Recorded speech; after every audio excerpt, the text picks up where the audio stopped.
জীবনে একটা দারুণ স্বপ্ন ছিল, শুরু না হতেই ভেঙে গেল। একটা আশার প্রদীপ ছিল, জ্বলতে গিয়েই নিভে গেল। একটা প্রিয় মানুষ ছিল, পাওয়ার আগেই হারিয়ে গেল।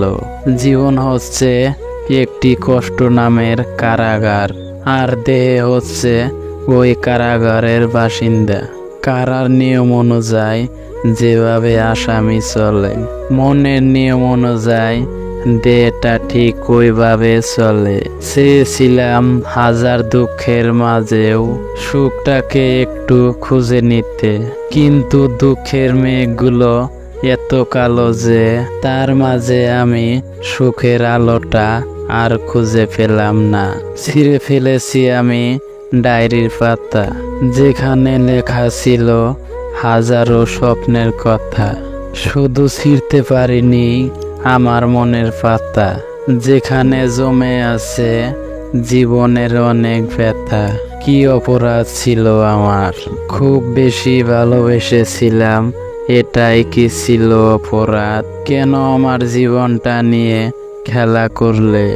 জানি না ভালোবাসা কেন আজ আমার সাথে লুকোচুরি খেলছে। আমি জীবনে চলার পথে যাকে বেশি লাইক করতাম, সে আজ আমাকে হেট করে। ভেবেছিলাম যাকে নিয়ে মনের অজান্তে স্বপ্নের নদী পাড়ি দেব, সে আজ আমাকে ঘৃণা করে। হয়তো আজ আমি তোমাকে হারিয়েছি, আর যেদিন তুমি আমাকে হারাবে সেদিন তোমার চোখের জল রেখে যাওয়া স্মৃতিগুলো তোমাকেই স্মরণ করিয়ে দেবে। জীবনে অনেক কিছু হারিয়েছি, হারাতে হারাতে আজ আমি বড় ক্লান্ত। এখন আর হারানোর ভয় করি না, কারণ পৃথিবীতে যার কিছু নাই তার কোনো কিছু হারানোর ভয়ও নাই।